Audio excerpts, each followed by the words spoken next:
प्रमुख जिल्ला अधिकारी नमराज घिमिरेज्यूलाई आफ्नो मन्तव्यको निम्ति म सादर अनुरोध गर्दछु।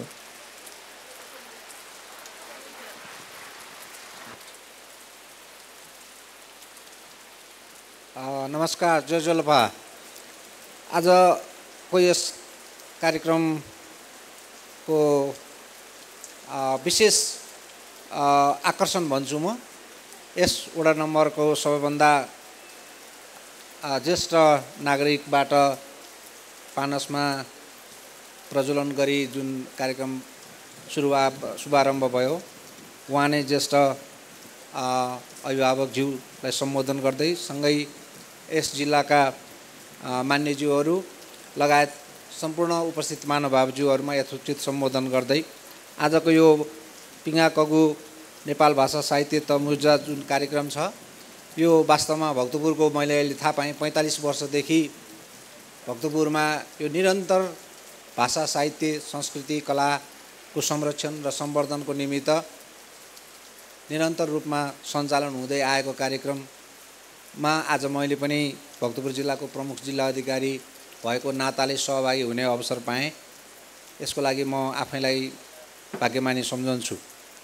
आजको दिन र भोलि 2 दिन चल्ने यो कार्यक्रममा बसेर निकै भक्तपुरको वास्तविक जीवन, भक्तपुरको यथार्थ अनुभव गर्ने अवसर प्राप्त भएको मलाई महसुस भएको थियो। तर दुर्भाग्यवश यो मौसम परिवर्तन र जिल्लामा हुन सक्ने विपदजन्य घटनाहरूलाई समयमै सम्बोधन गर्नको निमित्त हामी चाहिँ अहिले यो जिल्ला प्रशासन कार्यालयमा सबै सुरक्षा निकायहरू सहितको विपद जोखिम न्यूनीकरणको निमित्त विपद उद्धार कार्यको लागि चाहिँ हामी कमान्ड पोस्ट खडा गरेर बसेका छौँ। त्यसले गर्दाखेरि अहिले हजुरहरूको कार्यक्रमहरूमा चाहिँ म धेरै समय रहन नसक्ने भएँ, त्यसको लागि क्षमा चाहन्छु।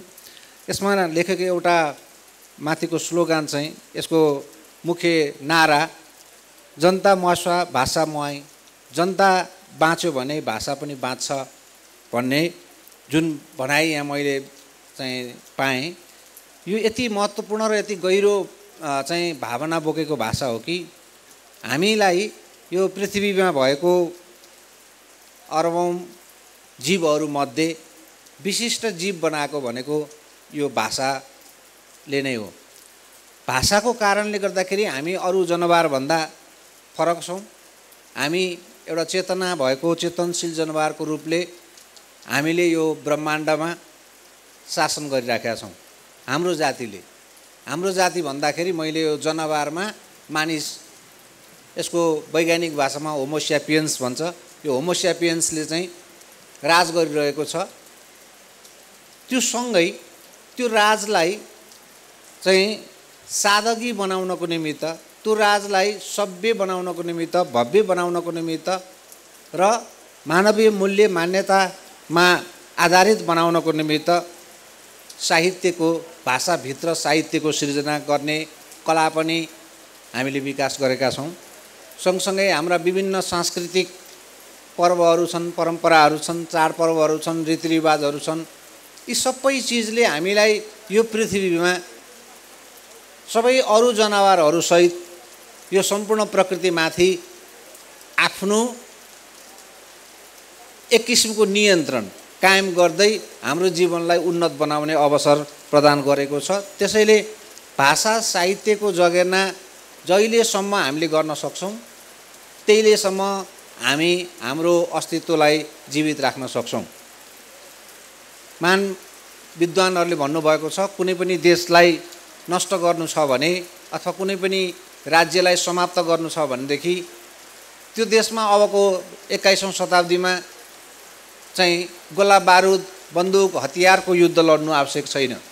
त्यसको भाषा संस्कृति साहित्यलाई सखाप बनाइदियो भने, त्यसलाई हामीले चाहिँ निर्मूल पारिदिन सक्यो भनेदेखि त्यो देश, त्यो समाज, त्यो राज्य चाहिँ एक किसिमले भन्नुहुन्छ भनेदेखि त्यो अब केही पनि नभएको निशस्त्र हुन्छ। निशस्त्र भइसकेपछि त्यस्तो मान्छेलाई पराजित गर्न कुनै किसिमको कठिनाइ हुँदैन। त्यसैले गर्दाखेरि अहिलेको विश्वमा त हामीहरूले हेर्यौँ भनेदेखि एकले अर्काको भाषा साहित्यमा अतिक्रमण गर्ने र त्यसलाई बढीभन्दा बढी दमनको विधिबाट वा लोभ लालचको विधिबाट चाहिँ विस्थापित गर्ने र आफ्नो भाषा साहित्य संस्कृति रीतिरिवाज जीवनयापन परम्परालाई चाहिँ त्यो समाजमा प्रतिस्थापन गर्ने होडबाजी चलेको छ। त्यो होडबाजीबाट बच्नको निमित्त भक्तपुर जिल्ला र भक्तपुर नगरपालिका लगायतका सम्पूर्ण भक्तपुरवासी जनताहरूले गर्नुभएको जुन योगदान छ अथवा यसलाई योगदान भन्दा पनि भक्तपुरको जनतामा भएको यो जुन चेतना छ यो चेतना साँच्चीकै नेपालका सम्पूर्ण अन्य क्षेत्रहरूले अनुकरण गर्नुपर्ने अनुकरणीय चेतना छ। यो अनुकरणीय चेतनाले आफ्नो भाषा साहित्य यहाँ कतिपय मान्छेलाई लाग्दो होला अब अहिले म चाहिँ पहाडी पर्वतीय भाषा बोल्ने प्रमुख जिल्ला अधिकारी छु, यहाँ कार्यक्रम नेवारी भाषाबाट सञ्चालन भइरहेको छ, मैले बुझेको छु होला कि बुझेको छैन होला कि अथवा यहाँ अरू कोही पहाडी भाषा बोल्ने कोही मन चाहिँ बसिराख्नु भएको छ यहाँ दर्शकदीर्घामा भने उहाँहरूले नेवारी भाषाबाट बोलेका चिजहरू हामीले बुझेका छौँ कि छैनौँ वास्ता छैन भन्ने टाइपको मान्छेले भन्न पनि सक्छन्। तर म त्यसलाई त्यसो भन्दिनँ। त्यो शब्द बुझ्नु जरुरी छैन, भाव बुझ्नु सबभन्दा महत्त्वपूर्ण कुरा हो। शब्द चाहिँ यहाँ के लेखेको छ भन्ने कुरा चाहिँ त्यो शब्दको शब्दार्थ यसको डिक्सनेरीमा भने अथवा यसको वर्णमालामा गएर हामीले खोज्यो भनेदेखि त भेटिहाल्छ। तर भाव चाहिँ बुझेछ कि छैन, भाव चाहिँ के हो त भन्दा जनता मासुवा भाषा चाहिँ मुवाई, जनता बाँच्यो भनेदेखि भाषा बाँच्छ भन्ने यसको भाव हो। त्यसैले आज यहाँ जति पनि जसले बोल्नुहुन्छ यही विषयको सेरोफेरोमा बोल्नुहुन्छ। त्यसले गर्दाखेरि यो न कुनै राजनीति न कुनै जातीय न कुनै विशेष धार्मिक अथवा अन्य साम्प्रदायिक समूहको कुरा हो। यो एउटा आफ्नो भाषा संस्कृति र साहित्यको सिर्जनाको बचावट गर्ने त्यसको विकास गर्ने र त्यसलाई अझ विकसित गर्दै अगाडि बढाउने जुन कार्यक्रम हो त्यसले गर्दाखेरि यो कार्यक्रमको भव्यताको निमित्त म हार्दिक शुभकामना र बधाई पनि यहाँहरूलाई दिन चाहन्छु। आज भोलि र पर्सि मौसम अनुमान अनुसार चाहिँ अलि ठुलो भारी वर्षा हुने स्पेसली यो काठमाडौँ उपत्यका लगायतको जिल्लाहरूमा भनेको कारणले गर्दाखेरि हामीले अहिले चाहिँ धेरै पूर्व तयारीका कामहरू गर्नुपर्ने अवस्था छ। हाम्रो चाहिँ जोखिममा रहेका बस्तीहरूमा हामीले समयमै भोलि आइपर्यो भनेदेखि उद्धार गर्नको निमित्त पर्याप्त तयारी गर्नुपर्ने छ। मैले सम्पूर्ण नगरपालिकाको मेयर साहबहरूसँग पनि अहिले पर्सनल्ली चाहिँ भेटेर जस्तै भक्तपुर नगरपालिकाको मेयर साहबसँग यहीँ भेट नै भयो, अरू मेयर साहबसँग टेलिफोनमा कुरा गरेर हाम्रा स्रोत साधनहरूलाई एकीकृत रूपले सञ्चालन गरेर कमभन्दा कम क्षतिबाट यो विपदको अवस्थाबाट हामी उम्किनु पर्नेछ। अब विभिन्न किसिमका विपदहरू आइरहेका छन्। मैले अस्तिको यो 23 र 24 गतेको आन्दोलन पछाडि पनि एउटा अनुभव गरेको र यहाँहरू सबैलाई त्यसभन्दा पछाडि मैले भन्दै गरेको कुरा के हो भने बचाउने भनेको चाहिँ सेना प्रहरी अथवा कुनै राज्य संयन्त्रले होइन रहेछ। बचाउने भनेको चाहिँ स्थानीय जनताले रहेछ।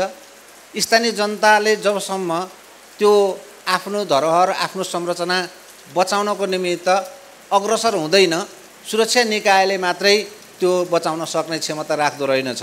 यदि त्यस्तो हुँदो थियो भनेदेखि हाम्रा यति ठुला संरचनाहरू सिंहदरबार यो हाम्रो राष्ट्रिय चाहिँ के अरे सर्वोच्च अदालत संसद भवन चाहिँ ध्वस्त हुँदैन थियो। तर भक्तपुरमा हाम्रो त्यति ठुलो क्षति भएन।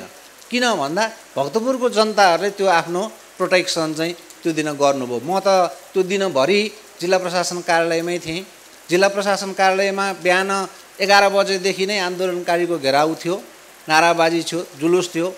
तर पनि यहाँ जस्तो भनौँ न भक्तपुर जिल्लामा काठमाडौँमा भए जस्तो किसिमको चाहिँ विध्वंस गर्न चाहेको भएदेखि भक्तपुरमा कायम रहेको यो दरबार स्क्वायर लगायतका यत्रा चाहिँ पुरातात्विक संरचना सम्पदाहरू जोड एकपटक नाश भइसकेपछि अब पुनर्निर्माणको कुनै गुन्जाइसै छैन, कुनै गुन्जाइसै छैन।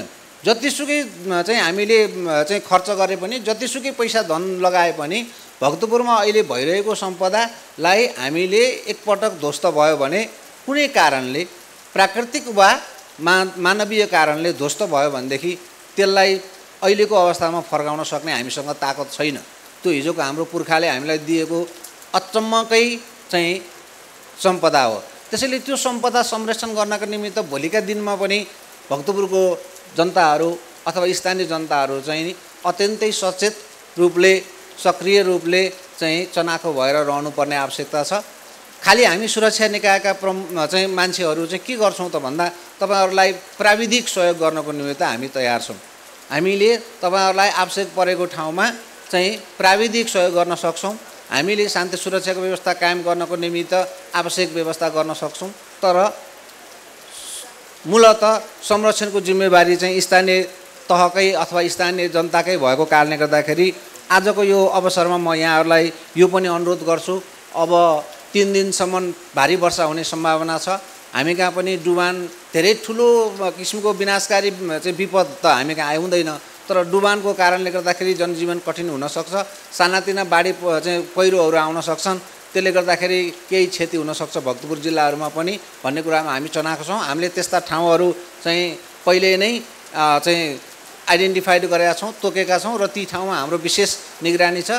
हाम्रा चाहिँ हाम्रो जनसाधन भनेको प्रहरी, सशस्त्र प्रहरी, सेना र हाम्रा स्रोत साधनहरू अन्य साधनहरू पनि तयारी अवस्थामा छन् र यहाँहरूले पनि आफ्नो टोल छर छिमेकबाट यो विपदको घडीलाई चाहिँ एकदमै संयमतापूर्वक चाहिँ सामना गर्नको निमित्त हामी तयार हुनेछौँ भन्ने म अपेक्षा पनि राख्दछु। र अन्तमा यो जनता बाँचे भाषा बाँच्छ भन्ने मूल मन्त्रलाई भोलिका दिनमा पनि हामीले अगाडि बढाउँदै जनता बचाउँ र जनता बचिसकेपछि त्यो जनता सँगसँगै भाषा, साहित्य, संस्कृति पनि बचाउँ। यसको लागि यहाँहरूलाई सदैव सफलता प्राप्त होस् भन्ने शुभकामना व्यक्त गर्दै म चाहिँ आज यहाँहरूबाट अलि चाँडै नै बिदा हुने अनुमति चाहन्छु। यो अवसरको निमित्त धन्यवाद, नमस्कार। उहाँलाई पनि धेरै धेरै धन्यवाद। चिउ न्यनेठौँ वरिष्ठ अधिवक्ता कृष्णप्रसाद भण्डारीज्यू झाचोङ ड वेकायाता मञ्चे सतचुङा